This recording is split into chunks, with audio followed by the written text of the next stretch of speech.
যদি আমাদের একটা থার্ড পয়েন্ট জানা থাকে তাহলে আমরা একটু বেটার ইন্টিগ্রেশন করতে পারি একটা প্যারাবোলা অ্যাপ্রক্সিমেট করে নিয়ে থার্ড অর্ডার পলিনোমিয়াল দিয়ে রিপ্রেজেন্ট করতে পারি এবং তখন যে ফর্মুলাগুলোর হেল্প নেওয়া হয় সেগুলোই হলো সিম্পসন রুলস। যেমন এই ছবিতে দেখানো হয়েছে যে আগে আমরা শুধু দুটো পয়েন্ট জানলে সেটাকে ট্রাপিজিয়াম হিসেবে অ্যাড করে দিতাম, এখন যদি তা না করে আমরা মিডওয়েতে আরেকটা পয়েন্ট জানি এরকম হয়, অর্থাৎ এটা যদি এ হয় এটা বি হয়, মিডওয়ে মানে অবশ্যই এই পয়েন্টটা হবে a প্লাস বি বাই 2। তাহলে এই তিনটা পয়েন্ট অ্যাড করে যে প্যারাবোলা সে আর একটু বেটার অ্যাপ্রক্সিমেশন দিচ্ছে, আপনারা চোখেই দেখতে পাচ্ছেন। সিমিলার ওয়েতে চারটা পয়েন্ট হলে আরো ভালো অ্যাপ্রক্সিমেশন দিবে। তিনটা পয়েন্ট যখন থাকে তখন সিম্পসনস 1/3 রুল বলে। এর বেশ কিছু ফিচার আছে, আমরা গতদিনই দেখেছি। সেখানে একটা পয়েন্ট একজন আমাকে জিজ্ঞেস করেছিলেন, কে ইকবাল মনে হয় নাকি, যে মাল্টি সেগমেন্টে এক্সটেন্ড করা যাবে কিন্তু শুধু ইভেন নাম্বার সেগমেন্ট হতে হবে, এটা কেন? আমি বলেছিলাম যে অঙ্কে যাই তাহলে ক্লিয়ার হবে। পরে অঙ্কে গিয়ে আমাদের একটু কনফিউশন হয়, আমার মনে হলো আগে পয়েন্টটা ক্লিয়ার করি তাহলে অঙ্কটা বেটার ক্লিয়ার হবে। দেখেন, সিম্পসনস 1/3 রুল ইউজড হয় যখন তিনটা পয়েন্ট আমরা জানি। তার মানে কি, মনে করেন এরকম একটা কিছু, এটা এ এটা বি আর মিডওয়েতে আরেকটা পয়েন্ট আমরা জানি যে a প্লাস বি বাই 2, তাহলে সিম্পসনস রুল অ্যাপ্লাই করা যায় আমরা বলেছি, তাই না, যে একটা প্যারাবোলা অ্যাপ্রক্সিমেট করে। এখন খেয়াল করেন, এটা হলো সিঙ্গেল সেগমেন্ট, তাই না? তিনটা পয়েন্ট অ্যাড করলে তো একটাই প্যারাবোলা হবে, তাহলে সিঙ্গেল সেগমেন্ট না? আমাকে শোনা যাচ্ছে? জি ম্যাম। ওকে, তাহলে দেখেন, যদি মাল্টি সেগমেন্টে আমরা যেতে চাই, একটু চিন্তা করেন, তিনটা এখানে ছিল দুটো পার্ট, আমি যদি তিনটা পয়েন্ট নিয়ে চিন্তা করি তাহলে এটা একটা পার্ট করেছে, এটা একটা পার্ট করেছে, যদিও প্যারাবোলা হয়েছে কিন্তু একটা, তাই না? আমি সেগমেন্ট আরেকটা বাড়িয়ে চিন্তা করি, মনে করেন একটা বেশি সেগমেন্ট, মাল্টি সেগমেন্ট হওয়ার জন্য এটাকে মনে করেন বি, এটা ইকুয়াল ডিস্টেন্সে আরেকটা সেগমেন্ট। কয়টা আমার একটু গুনেন তো? ম্যাম 3টা। 1 2 3টা, অড সংখ্যক। দেখি তো এটাকে প্যারাবোলা করা যায় কিনা, অর্থাৎ মাল্টিপল সেগমেন্ট সিম্পসনস অ্যাপ্লাই করা যায় কিনা। দেখেন, প্যারাবোলা করতে হলে আমরা জানি তিনটা পয়েন্টকে অ্যাড, এই 1 2 3 তিনটাকে অ্যাড করলেন, তারপরে পরের সেগমেন্ট হিসেবে এখান থেকে যদি শুরুও করেন, শেষ কি করতে পারছেন? না ম্যাম। শেষ কিন্তু করা যাচ্ছে না, তাই না? সো আমার অন্তত আরেকটা তো লাগবেই, তাহলে আমি প্যারাবোলা হিসেবে, এটা হয়তো উল্টো প্যারাবোলা, প্যারাবোলা হিসেবে অ্যাড করতে পারবো। ক্লিয়ার কথাটা? এখন দেখেন তো সেগমেন্ট কয়টা। সো যখন অড সংখ্যক ছিল আমরা কিন্তু পারিনি, ইভেন সংখ্যক হলে পারছি। আর একটু আগাতে চান? আচ্ছা আগাই, 5টা যদি নেই, করা যায় কি একটু দেখি। এই প্রথম তিনটা নিয়ে একটা প্যারাবোলা, তারপরে 1 2 3 আরেকটা প্যারাবোলা, একটা তো বাকি রয়ে গেল, করা গেল কি তাহলে? না ম্যাম। সো আমরা বুঝলাম অড করা যাচ্ছে না, ইভেন যদি আরেকটা বাড়াই, 1 2 3 একটা প্যারাবোলা, এখান থেকে আবার 1 2 3 আরেকটা প্যারাবোলা, এখান থেকে আবার 1 2 3 থার্ড প্যারাবোলা। সো ইভেনে করা যাচ্ছে, অডে করা যায় না। এটা ক্লিয়ার সবার? জি ম্যাম। একটু ইন্টারেস্টিং জিনিসটা খেয়াল করেন, যদি আমরা বলি যে h পরিমাণ ইকুয়াল ডিস্টেন্স,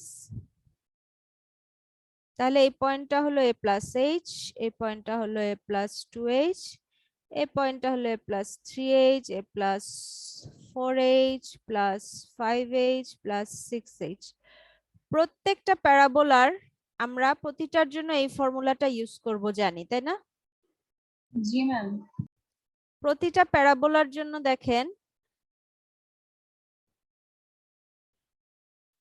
4 কোএফিসিয়েন্টটা যাচ্ছে অড নাম্বারটার সাথে, অর্থাৎ a প্লাস এইচ এই ফাংশনটা যাচ্ছে মাঝে।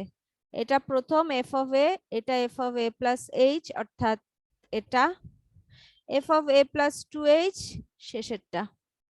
তার মানে কি প্রতি বেজোড় সংখ্যার এইচ গুলো মাঝে থাকছে। পরেরটার জন্য দেখেন এটা দিয়ে শুরু, মাঝে কে থাকছে a প্লাস 3h। পরেরটা দেখেন এটা থেকে শুরু, মাঝে কে থাকছে a plus 5h। Plus 5h. Clear সবার? জি ম্যাম। কার কোশ্চেন ছিল এটা কালকে, মেহেদিন নাকি? ম্যাম আমার কোশ্চেন ছিল। এবার ক্লিয়ার? জি ম্যাম। কেন ইভেন নাম্বারই হতে হবে? জি ম্যাম ক্লিয়ার। তাহলে এবার আশা করি অঙ্কটাও সবার ক্লিয়ার হবে। এটাই ছিল আমাদের অঙ্ক, তাই না? গতদিনের হোমওয়ার্ক করেছেন তো সবাই? জয় আসছে আপনার সাবমিশন, এবার ক্লাসে মন দেন। ওকে, আচ্ছা সরি ম্যাম, একটু লেট হয়ে গেছে ম্যাম, টেকনিক্যাল প্রবলেমের জন্য। এগুলোকে শিক্ষা হিসেবে নেবেন পরের পরীক্ষাগুলোর জন্য। দেখেন কি আছে আমাদের সেই আগের ফর্মুলাই। এখানে এফ অফ এক্স দিয়ে দেওয়া আছে, এ এর মান দিয়ে দেওয়া আছে কত, 5/4। বি এর মান কত? 3/8। সবার ক্যালকুলেটর রেডিয়ানে আছে? জি ম্যাম। এন কিন্তু কত? -4। তাহলে 4. আমি এটা অ্যাপ্লাই করতে পারি, তাই না? যেহেতু এটা কত সংখ্যা, কিরকম number? Even number. Even number. Even number. তাহলে এইচ এর মান বের করেন। এখন এন যেহেতু 4, এইচ এর একটা ভিন্ন মান না আগের অঙ্কের চেয়ে? জি ম্যাম। আগের অঙ্কে ছিল n3 কিন্তু। সো ক্যালকুলেটর সবার রেডিয়ান মোডে আছে আশা করি। এবার আমরা চলেন ক্যালকুলেশন শুরু করি। ক্যালকুলেশন করতে গিয়ে আবার গতদিনের মতো যদি কনফিউশন হয়, আমি কি আগে ছবি এঁকে দেখাবো 4টা সেগমেন্ট হলে কেমন হবে? মনে করেন 4টা সেগমেন্ট, এ একটা ইকুয়াল ডিসটেন্স আর একটা ইকুয়াল ডিসটেন্স, সরি 4টা তো হলো না, এটা 3টা হলো, তাই না? 4টা সেগমেন্ট মানে কিন্তু টোটাল দাগ কয়টা? 5টা। এটা তো বুঝতে পারছেন সবাই, তাই না? 0.5টা। ওকে, তাহলে বলেন তো এর পরের পয়েন্টের জন্য আমি কি লিখবো? ম্যাম 2a লিখতে পারি। Ma'am, A plus H. a plus H লিখবো, a প্লাস এইচ হবে। এটা a plus A 2h plus 2H. টা Plus 3H. 3h। আর শেষেরটা বি আসলে কত? A plus 4H. তাহলে আমাকে কত দূর আগাতে হবে সবাই ক্লিয়ার? আমার টেবিলে আমি কত দূর আগাবো? একটু পরে তো আমরা টেবিল বানাবো একটা, তাই না?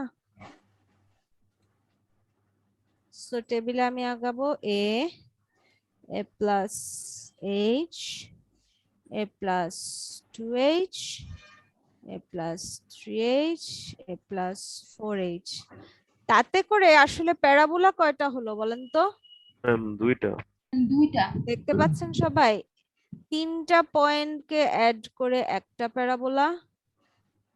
সো আমার এই 3টা মিলে একটা প্যারাবোলা, আবার এই 3টা মিলে নাম্বার 2 প্যারাবোলা। সো আসলে আমার ইন্টিগ্রেশন কয়টা পার্টে হবে? টোটাল ইন্টিগ্রেশনে আমি কয়টা পার্টকে যোগ? দুইটা ম্যাম। জাস্ট এই দুইটা, I1 I2। সো দয়া করে এই সংখ্যার সাথে এটাকে মিলাতে যাবেন না। গতদিন যেখানে এসে আমাদের কনফিউশন হয়ে যাচ্ছিল যে 3 4 12টা লাগবে মনে হয়, না এখানে বুঝি 4টা আই যোগ করা লাগবে না। এখন ক্লিয়ার সবার? জি আগে ma'am. যেহেতু জাস্ট 2টা পয়েন্টকে অ্যাড করছিলাম, ট্রাপিজিয়াম ছিল, তখন কথাটা হয়তো সত্য ছিল, কিন্তু এখন দেখেন একটা পয়েন্ট অলরেডি মিড পয়েন্ট হিসেবে সিঙ্গেল প্যারাবোলার ভিতরে চলে যাচ্ছে। সো আসলে এই জিনিসটা সত্য নয়, বরং এটাই খেয়াল করবেন, কনফিউশন হলে দরকার হলে ছবি এঁকে চিন্তা করবেন, ঠিক আছে? জি ম্যাম। তাহলে আমরা এদিকে আগাই। আচ্ছা এটাও লিখে ফেলি, ফর্মুলাও লিখে ফেলি। বলেন তো I1 এর জন্য কি লিখবো? যদি ম্যাম ভুলে h গিয়ে বাই থাকি, 3 ইনটু ফর্মুলাটা আবার একটু চট করে দেখে ফেলি যদি ভুলে গিয়ে থাকি। h/3 ছিল এভারেজ আসলে এটা উইথ প্রতিটা প্যারাবোলার জন্য বা ওভাবে চিন্তা করেন, আর এভারেজ হাইট এদিকে চিন্তা করলে মনে রাখতে হয়তো হয়তো সুবিধা হবে, বা আপনি সংখ্যাগুলাই মনে রাখেন। প্রথমটা আর শেষেরটা ডিরেক্টলি যাবে, আর মধ্যের পয়েন্টটার সাথে একটা কোএফিসিয়েন্ট আছে 4। ওকে, তাহলে চলেন আমরা করে ফেলি। I1 কি হবে? h/3 ইন্টু কি f of a plus 4 4 into f of a plus h A plus H. Plus, F of f A of a plus plus 2H. 2h. তাহলে I2 কি হবে? 0.9818/3। That's it. Now এটা শুরু হবে হচ্ছে না a ma'am, plus A plus 2h 2H থেকে। থেকে শুরু হবে। যেই পয়েন্টে আপনি দেখেন এটা আমার নাম্বার 1 প্যারাবোলা, পরের প্যারাবোলা তো অ্যাডজেসেন্টটাই, তাই না? ওই শেষ হওয়া পয়েন্টটা পরের পার্টের জন্য শুরু হওয়ার পয়েন্ট, তার মানে আমার শুরু হবে কোত্থেকে? Plus 2H. 4 আর into For A plus 3H. Plus, F of A plus 4H. So কোথায় শেষ হবে আমাদের টেবিল? আমরা এই ফর্মুলা থেকেও সেটা কনফার্ম করতে পারি, তাই না? হয় আপনি ছবি এঁকে কনফার্ম করবেন কনফিউশন হলে, নয়তো ফর্মুলায় বসিয়ে কনফার্ম করতে পারেন, যেভাবে আপনার সুবিধা। নয়তো আপনি হয়তো আটকে যাবেন যে আমি কত দূর আগাবো, a প্লাস h করে করে কত দূর আগাবো। তাহলে চলেন করে ফেলি। এ ছিল 0.7854, তার জন্য f of x আমরা গত অঙ্কে যা বের করেছি তার থেকে কোনো ডিফারেন্স হবে না, তাই না? কোনো কারণ নাই ডিফারেন্স হওয়ার, সো ওটা বাদ দিলাম। তার সাথে 8 যোগ করেন, অর্থাৎ 9818। Ma'am, 1.7672. আর কারো আসছে? 1.7672 ম্যাম 1.7672 দিয়েছে, ঠিক আছে। তার সাথে আবার 8 যোগ করেন, 2.749, 0.749. আর তার সাথে আবার 8 যোগ করেন, 3.7308, আরো 8 যোগ করেন। 4.7126, মানে লাস্ট নাম্বার। ঠিক আছে, তাহলে এটা f of x কি ছিল? এটার জন্য সাইন অফ এটা ডিভাইডেড বাই এটা কত আসে? রেডিয়ানে থাকলে ঠিকঠাক আসবে। কত আসে? 0.9003। আসছে আর কারো? জি ম্যাম, এটাই আসে। ক্যালকুলেটরে এটা করে ফেলেন, sine of x by x. তাহলে যখন আপনার কাছে এক্স জানতে চাইবে আপনি একবার এটা বসাবেন, এটা এটা, দ্যাটস ইট। তাহলে একটু তাড়াতাড়ি হবে। এটার জন্য কি আসে? ম্যাম 0.5549। আসছে সবার? আর কারো আসছে না আসেনি? আসছে ম্যাম, ওইটি এটার 0.5549। জন্য, এটার জন্য আর আর কারো?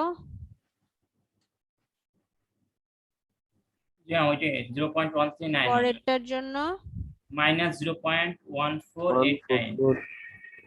14 1447 আসে।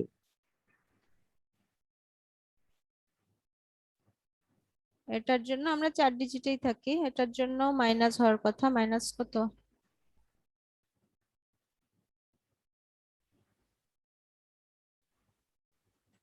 তাহলে এবার এগুলো এখানে বসিয়ে ফেলেন। I1 এর মান কত আসে?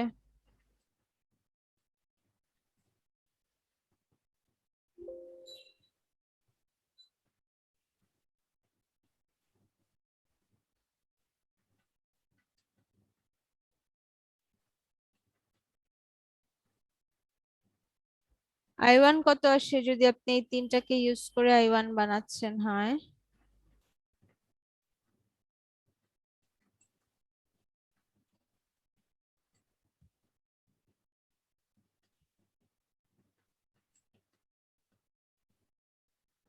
f of a in plus 4 into f of a plus h plus a plus 2h into h divided by 3 Anyone?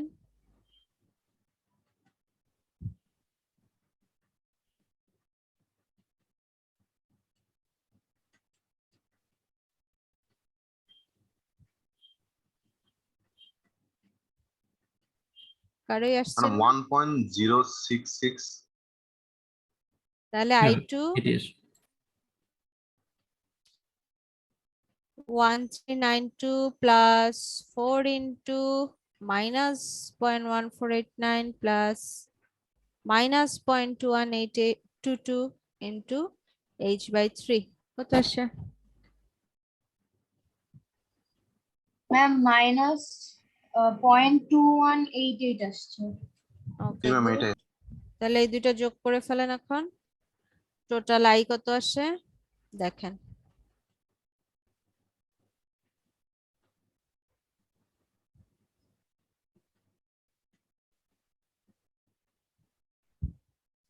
আমরা পরের রুলে চলে যাই, সিমসন্স 3/8 রুল। ম্যাম হ্যাঁ বলেন। ম্যাম এখানে হচ্ছে যদি আমার 4 এর জায়গায় 6 বলতো তাহলে আমাদের I1 I2 I3 পর্যন্ত ম্যাথটা করতে হতো এভাবে।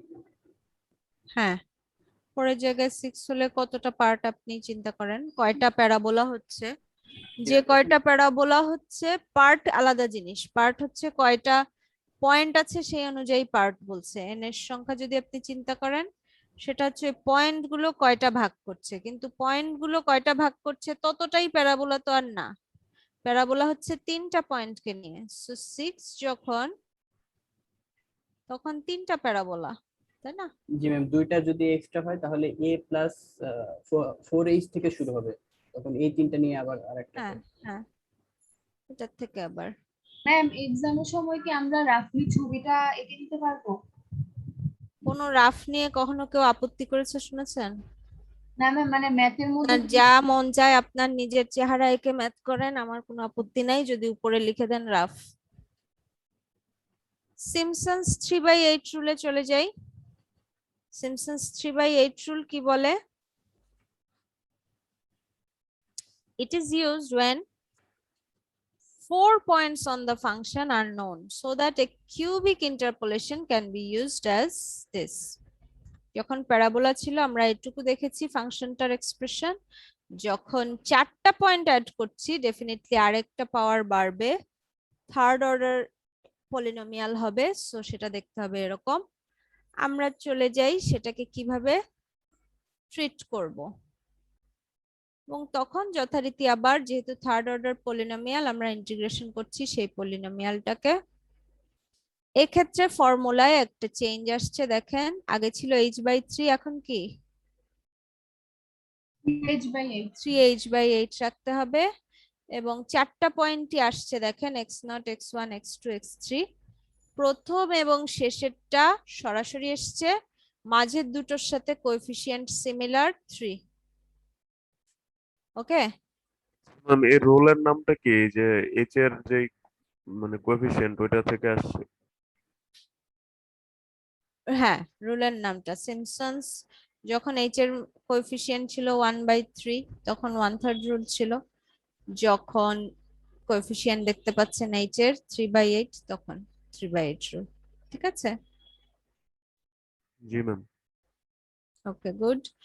তাহলে দেখেন এখানে এইচ এর মান হলো এটা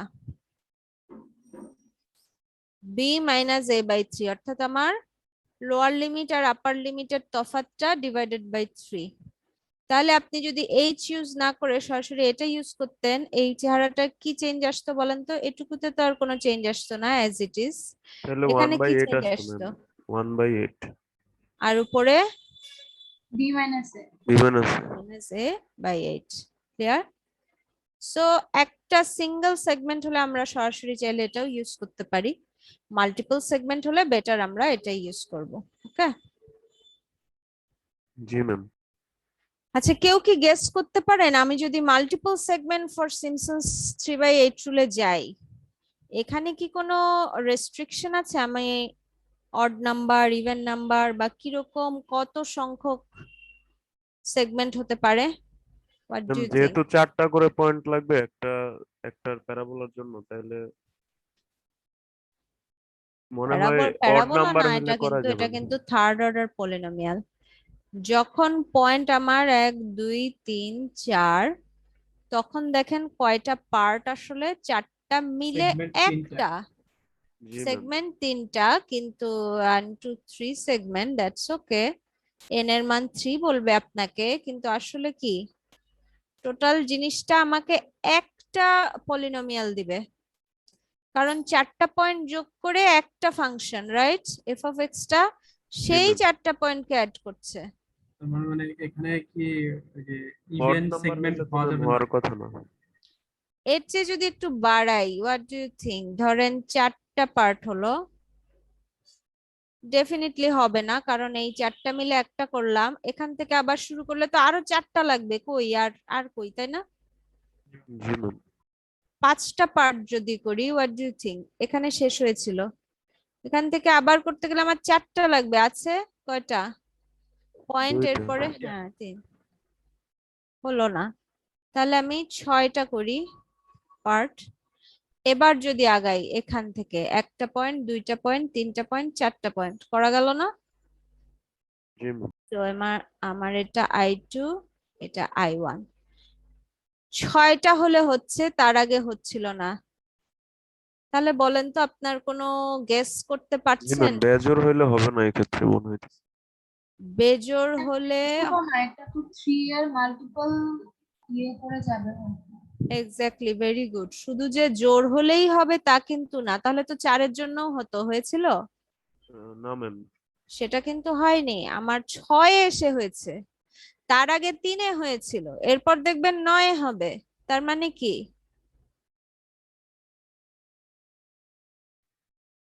মাল্টিপলস অফ 3 হতে হবে। ক্লিয়ার কথাটা? জি ম্যাম।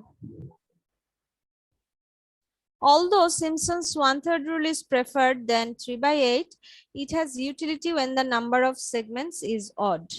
Simpson's 1/3 রুলের জন্য আমরা জেনে এসেছি যে অবশ্যই সেগমেন্টের সংখ্যাকে ইভেন নাম্বার হতে হবে, তাই না? কিন্তু যদি সেগমেন্টের সংখ্যা অড নাম্বার হয়, তখন সিম্পসনস 1/3 রুল তো প্রেফার্ড হয়, ঠিক আছে, তার পাশাপাশি 3/8 ইউজ করতে পারি। কিভাবে? আপনার মনে প্রশ্ন জাগতেই পারে, কিভাবে ম্যাডাম? সেক্ষেত্রে মনে করেন একটা পার্টকে আমি সিম্পসনস 1/3 ইউজ করে করলাম, পরের পার্টটাকে সিম্পসনস 3/8 দিয়ে করলাম, এরকম। আমি কি বুঝাতে পারলাম? জি ম্যাম। মনে করেন 1 2 3 4 5 6 এরকম এটাতেই তো করা যায়, মানে যেমন 7টা সেগমেন্ট যদি থাকে তাহলে 7টা হচ্ছে সেগমেন্ট যদি থাকে, আমি 1 4টা। 3 এই 3টাকে করলাম সিম্পসনস 1/3, পরের 4টা 1 2 3 4, 1 2 3 4, এই 4টাকে করলাম 3/8 দিয়ে। কথাটা ক্লিয়ার? সো I1 আসবে 1/3 এর থেকে, I2 আসবে 3/8 এর ফর্মুলা থেকে, তাই না? জি ম্যাম। বুঝে যাচ্ছে সবাই? তাহলে আমরা এক্সাম্পলের অঙ্কটায় চলে যাই। এখানে যা যা মান আগের মতোই, কিন্তু ম্যাম, আমরা হ্যাঁ বলেন। আমাদের তো 11টা থেকে আরেকটা ক্লাস ও আছে টাইম শেষ নাকি? অলমোস্ট। ঠিক আছে, তাহলে আজকে এ পর্যন্ত থাক, নেক্সট দিন দেখবো এক্সাম্পল।